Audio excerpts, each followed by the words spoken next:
A mighty fortress is our God, a bulwark never failing. Our helper, he amid the flood of mortal ills prevailing. For still our ancient Pastor Michael, happy Reformation Day. Does seek to We're back. work us back. woe. It's such a great day. His craft and Pastor Michael, this surprise episode for everyone. I hope it's a surprise. I hope it's a happy surprise for you. Probably not a surprise for most people that have been following us for a while. So, but Pastor Michael, today we get to we're just having fun. We are just hanging out. We do want to see Reformation in the church. Hashtag save the PCA, Reformation Day. It's all good. But I just thought maybe we'd watch a couple of clips that might make you want Reformation in the church. And we're going to start with one. So we'll watch a little Roman Catholic content. We'll watch a little big evangelical content. We'll watch a guy we're friendly with. We'll just see. This is going to be a short episode. I want everyone here to be out there. You really living up Reformation Day today. Not sitting here. No more 2-hour Reformation Day streams. We don't need any of that. We need we need you out there in the real world. We need some of that energy. So Pastor Michael, this first clip is from a man named Steven Furtick. And this clip does make He would like you to refer to him as one, Steven Furtick. And I just have to say, we were sent this as this is the worst thing that's ever happened. And it's going to be bad. And it's going to give us a lot to talk about, with the need for Reformation in the church.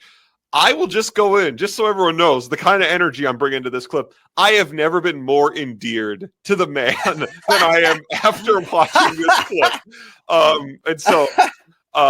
So by the way, Steven Furtick, a man that won John MacArthur, called Obviously Unqualified. Steven Furtick, being a branding genius, immediately took that title, published a best-selling book called Unqualified about his call to ministry. And so Steven Furtick, a likely ghostwritten book, by the way. Almost certainly ghostwritten book. It was before AI, right? So it wasn't AI yet. Steven Furtick, whose sermons I tried to listen to back in the YRR days because he was hosted at a Mark Driscoll conference. That's right. And I went and started listening to him, and I said, these are literally miserable. They are. This is my experience too. It is unlistenable, by the way. So we are. Well, this is what I did though.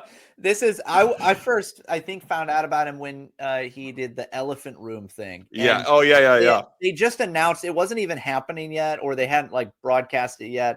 But there was all the list of all the pastors that were going to be there. So I just went through and I just clicked on them and I went and looked at their churches.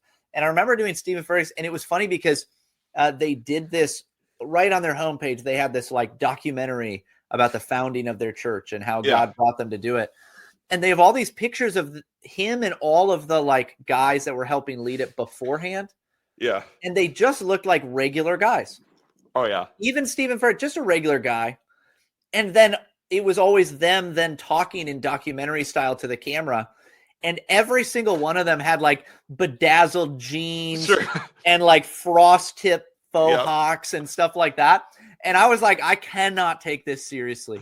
I cannot do it. I think we might have reached the end point of Steven Furtick's trying to sell himself. So, Pastor Michael, as we watch this clip, what I want you to answer by the end of this clip is, you are a person going to this church, and I want you to tell me why you are going to this church by the end of this clip. That is literally the question I want answered, because I think it's a live question by the end of this. And I love this clip so much, everybody. Get up and walk, and I'm walking in the power of His Word, and I'm walking in the potential of a brighter tomorrow, and I'm living in the light of a new day. He's flexing. I'm just speculating. I think this man started singing at this point. I think he started singing, look at what the Lord has done. I'm never going back to the way That's why I got my mat, because I'm not going back. Say it, not going back. Say it, not going back. Get on my spot. Find that out. So, okay, before we go to this part, which is even more just glory, here's one thing I don't know how he gets away with this. We'll just say we live in a pretty like race sensitive and conscious day. Like, I don't know why Steven Furtick apparently gets a pass on making his persona a Black Baptist preacher, and just he gets to do that. And especially I don't know. if you go back, you remember he wasn't that way. No, So it's he was like a feigned thing, right? He's this is not real. Or we're finally at the real version. I don't know, because there was a time where he was like, I'm the new we're teaching the Bible guy, and then it was just the I'm the follow your dreams mega church pastor. And now we're at clap along. I have an organ going the whole time I'm doing this. Yep. So, all right. The end of this clip, just where it just gets so. To later. See, sometimes God does it now, but you praise him later because you didn't even know he was doing it at the time. I feel God saying, praise me now. And I'll explain it later. My man is walking. Talking about, I'm dancing on I'm carrying the mat that I once laid on. Carrying the mat that I once laid on. Carrying the mat that I once laid on. Carrying the mat that, this mat ain't heavy. Carrying the mat that I once laid on. Carrying the mat. All right, so he's carrying a man. He's carrying a guy. You can't do that. Yes, I can. We're not doing the stairs. Get out.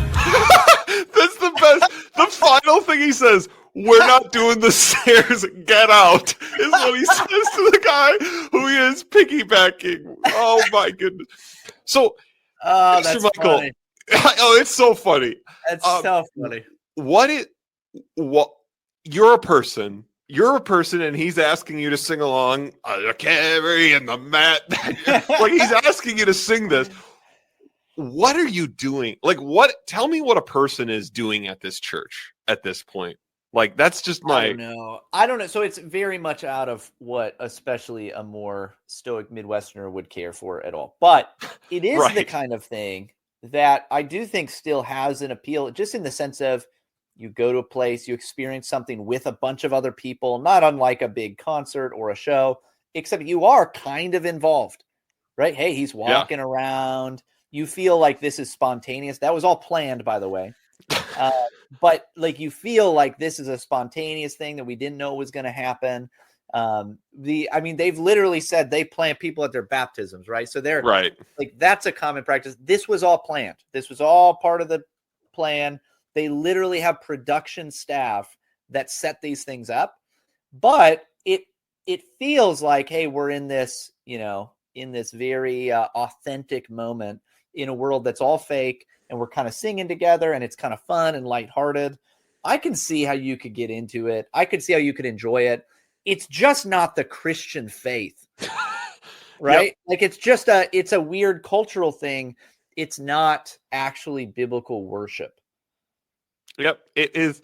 It isn't. And again, this is. Can I say, by the way, did you see the video where he's dancing around and he was like, I feel like I'm on cocaine, but I've never done that. For the record. Yeah, let me play that clip just because I have that one pulled up. These are just all-timers. They're just all-timers, without a doubt. I've definitely never done it, but I feel like I'm on cocaine. Like a thief in the night. I know them all. Keep the beat going. I'm clapping. I'm praising. I feel like I just snorted cocaine or something. I'm so excited. And I never did that before. For the record. And I'm clapping my hands. Okay, so Pastor Michael. He's maybe on it now. Right? I feel like I'm on it. I never did that before, for the record. So, Pastor Michael, you are Steven Furtick. We are at one of two options here. This is obviously not biblical worship. That's the point. But here's, I think, why I like this, and this might be why he's doing it, and should actually make me think that it actually is even more staged. Of course, everyone was like memeing on this clip with things like when you forget to do any sermon prep. But because here's what's endearing about this in a way, like in our world, like that is all of these big megachurch things are just a complete obvious production, like transition to this really video, like all these, like everything is slick.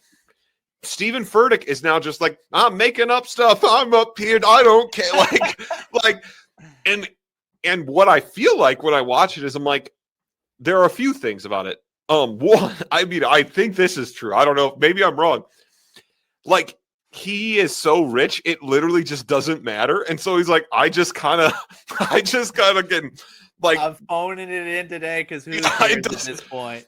But I do think what it probably actually does is the production now, it just has to change its form. It has to feel impromptu, and like it's still being carried by his charisma, but now it's literally just straight, like you feel like you're in the moment now with this guy, and that is actually going to, you're probably right. Most likely it is just as fake. Yep. It probably is. Maybe not, maybe he literally just doesn't care. Do this. Yeah. That is possible. But I do think like it actually makes, I don't know if it doesn't, I'm not hopeful for Steven Furtick at all. I think, for the record, just so everyone knows, since I've said how much I love these clips, for the record, I am not hopeful about Steven Furtick or any of the fruit of his horrible ministry. But maybe we can turn back the tide on worship as a production. We still have not reformed worship as entertainment. Like, we're still stuck with that, unfortunately, and we need to reform that. But all right, Pastor Michael, should we go to a clip from the Pope of Rome, not the Antichrist? Definitely not Let's an anti. Do it. Not an Antichrist. I'm sure it's a wonderful thing, and it's super conservative of him to do whatever you're about to show. I'm so glad so many are returning to the historic church to see the very conservative, the Latin-speaking Pope do something that only the true conservative church would do. Probably. Bob from Chicago, probably a Cubs fan. If you're in Wisconsin, there's at least one good reason not to convert back to Rome at this point. Pope Bob is probably a Cubs fan. I'll just say the clip I'm about to share was shared by a well-known Roman Catholic apologist. So, I mean, Pastor Michael, this has got to be the welcome mat into the church. And by the way, to any Roman Catholic who thinks I'm just picking on them, I'm not sharing the weird ice blessing ceremony where there was a piece of ice and they were venerating it. I did think that might be what we're going into. I didn't know. I don't know everybody. And I'm not showing the clip where, following up on our episode, do Roman Catholics and Muslims worship the same God, where they now in the Vatican installed a Muslim prayer library for those needing to pray to Mecca in the Vatican. I'm not saying who in their right mind would become Roman Catholic right now. I don't know. It's one of the biggest cons in like the modern church movements, right? Is, hey, we're the true historic church. Also, Muslims are. Who is the Antichrist? Who is it? All right. So let's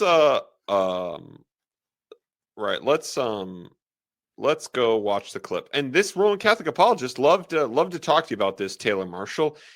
He says this clip is obviously false. I'd love to know how that fits with the universal jurisdiction area. It's not ex cathedra, so we don't have to listen to it. Otherwise, the Pope doesn't even matter.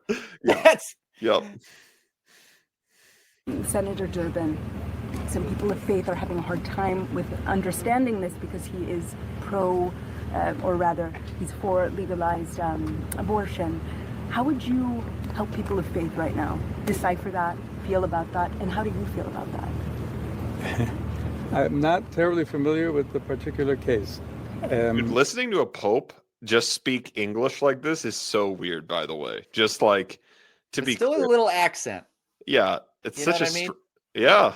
It's like every Western guy that converts to Orthodoxy and becomes a priest, how they all sound like they're Slavic for some reason.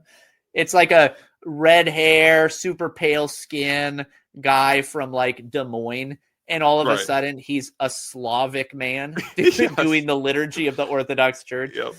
Yes. Yeah. Oh man. That it's very important to look at the overall work that a senator has done during, if I'm not mistaken, 40 years of service in the United States Senate. I understand the difficulty and the tensions, but I think as I myself have spoken in the past, it's important to look at many issues that are related to what is the teaching of the church. So let me just go and say the question they're asking is, this is Bob from Chicago. His senator, Dick Durbin from Illinois, is a avidly pro-abortion Democrat. And so the question is, they're asking, Vatican News is asking the Pope, help the people, help the many pro-life, and I'm so thankful, many pro-life Roman Catholics. How do we handle this? How do we handle that none of these people who have anti-human beliefs have ever been disciplined from the church in any form? And the current so his answer is, we're in the middle of the I don't know everything, and we have to look at the totality of his work. I'm not very familiar, but I believe a 40-year career, if I'm not mistaken, right? You know what I mean? The 40-year as my 40-year representative, who I have had the choice to vote for. Yeah. I could have voted. Here's a great question for the Pope. Bob, did you vote for the guy? Did you vote for him? Yeah. What an interesting question. All right, let's keep playing. Someone who says I'm against abortion but says I'm in favor of the death penalty is not really pro-life. So I'm gonna stop you right there. I'm gonna stop you right there. Notably not pro-life document the Catechism of the Roman Catholic Church. The Mosaic Pentateuch. So, I mean, this is obviously one of the most recent things the Roman Catholic Church has flipped on. A famous enactor of the death penalty has said that the death penalty is not pro-life. Now, here's what's shocking about that. Not only is, by the way, the death penalty moral, not only is the fact that we don't use the death penalty probably part of our problem today. Yep. The death penalty is literally instituted in Genesis 9 for pro-life reasons. Yep. The explicit reasoning is to protect the image of God in a world of sin. It is explicitly instituted by God. By God. Yeah, but all right, he's got 30 more seconds. I'm sure it is going to get more conservative. It is going to make me look stupid. It's going to be way more trad. It's going to be so much more trad because the rest of what he says will just be in Latin. In Latin, he'll tell you why homosexuality isn't that big of a deal. And so it's super traditional and really the true church. Obviously, I like Wisconsin Roman Catholics better than I like the hierarchy of the church. Clearly. Also, it's watching this. It's it's awesome being Protestant. Every day, it's awesome. It is. I wake up and I'm happy. Someone who says that I'm against abortion, but I'm in agreement with the inhuman treatment of immigrants who are in the United States. Oh, that's pro-life. So they're very complex issues. Borders, another noted anti-pro-life issue. Don't know if anyone has all the truth on them, but I would ask first and foremost that there be greater respect for one another and that we search together both as human beings, in that case as American citizens or citizens of the state of Illinois, as well as Catholics, to say we need to really look closely at all of these ethical issues and to find the way forward as church. Church teaching on each one of those issues is very clear.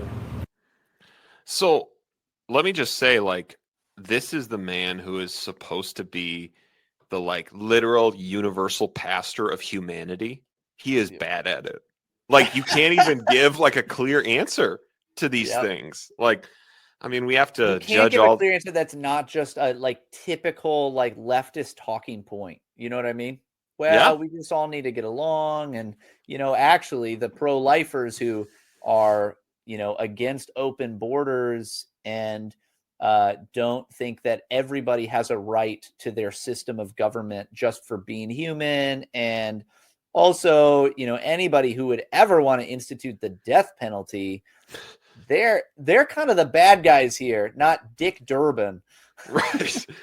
Right. Thomas Aquinas is the real problem. Notable right. expositor and proclaimer of the justness of the death penalty. And likely, guess what, Tradcats? Your Pope is just another leftist. That's it. This is actually why, and someone out there is going to go, Pastor Michael is speaking too harshly of Roman Catholicism. This has always been our position as Protestants, as Protestant pastors.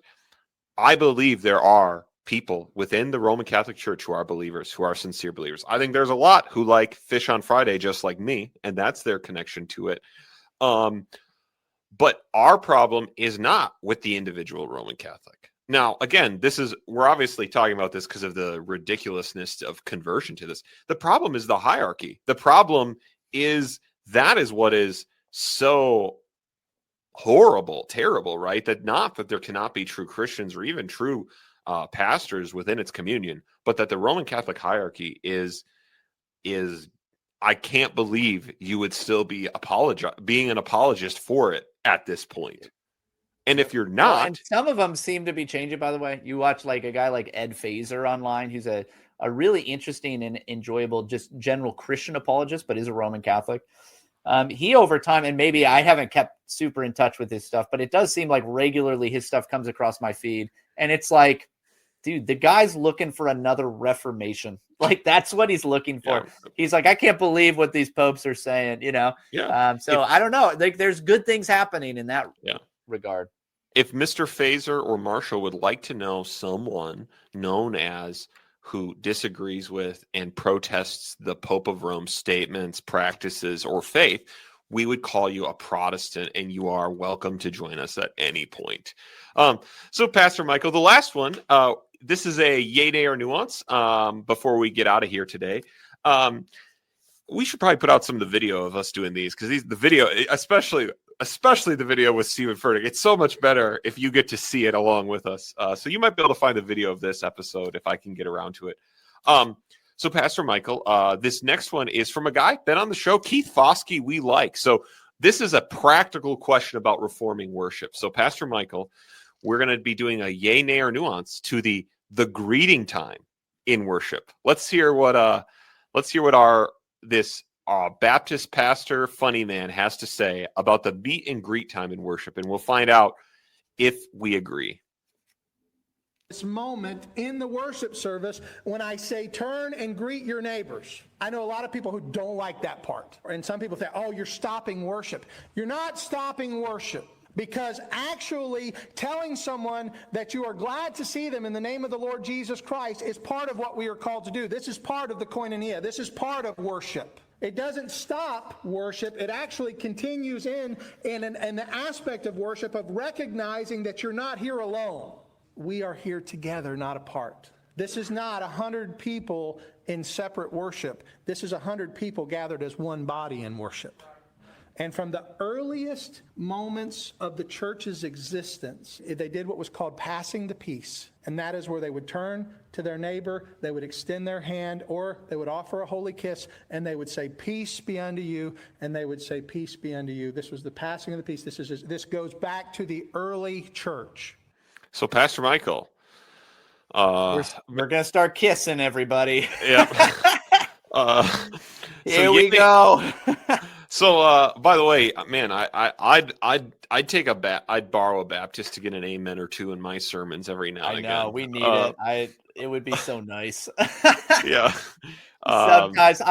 Sometimes like working with guys in Presbyterian churches where they're like, it's hard sometimes when you're preaching because there's just so little feedback. Like you're looking around and nobody's even moving. And I'm like, yep. I know. It's why I always try to be more vocal and like active as I'm receiving a sermon, because I know, man, I know. Yeah. So Pastor Michael, the meet and greet time in the service, one of the most potentially derailing things, in my opinion, in a lot of worship. But let's grant one of the points he makes that is clearly important and true. We need to recognize we are worshiping together as a congregation. Great. We do need to be together in that way. That is, and he is right, that is the reasoning behind the passing of the peace, which is a very historic, very old church practice. So Pastor Michael, how do you, but what do you feel about the actual, and obviously, like, if we're going to talk about regulative principle stuff, we're going to be talking about verses like 1 Peter 5:14, greet one another with a holy kiss. Peace to all of you who are in Christ, right? These kinds of verses. So Pastor Michael, what do you think of? Yeah.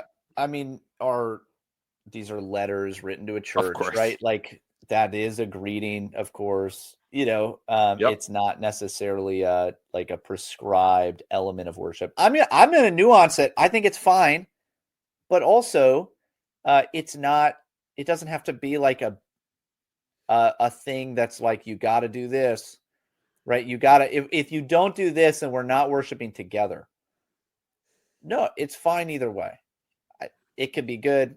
It cannot be good. The way you do it matters, right? How you do it, the form that you're doing it in. It can be fine. It can be weird. Yeah, it can be weird, and like it can be weird. Like, it literally helps, though. At least if you're going to tell people, like, say, like, the Lord bless you. Like, it really helps people if you at least say, like, here's what to say. The meet and greet time, also the weird social time, is strange. Like, the church is liturgical. We pass the peace. Like, we literally liturgically say to those around us, peace be with you and also with you, is very different. Like, how you doing? Like, we have 35 seconds to talk. Like, that's a very different thing. But we should have real fellowship. I think a lot of evangelicalism, like where you had the meet and greet time, but everything else in the service was like an entertainment thing, and you put the lights down low so that no one else is there. Like, what if we heard each other sing? Like, what if you verbally responded to a sermon? What if? Could you do that? Like these, I think there are a lot of ways. It's the right principle, absolutely. But I do agree with you that I don't think that this is the only way to do it. And I do think it is pretty derailing. It can be pretty derailing to it. Yeah, I think it can be. I think it can be great. And go ahead, do it. That's fine. I am honestly so not like, I literally don't think about it that much. It doesn't seem like such an important thing to me. Yeah. One way or the other is what I mean. Yeah. Right? I don't have a strong opinion one way or the other. I just found it an enjoyable clip, and just thinking about just thinking about all the different experiences I've had in like those meet and greet times throughout my life. But so this is Reformation Day, Pastor Michael. We want Reformation. Maybe someday we should do an episode on like, what would Reformation, what would revival, like, what do these things mean? What would they look like today? What would it actually be? Yeah, it'd be at least an interesting conversation. So, happy Reformation Day to all, and to all a good night.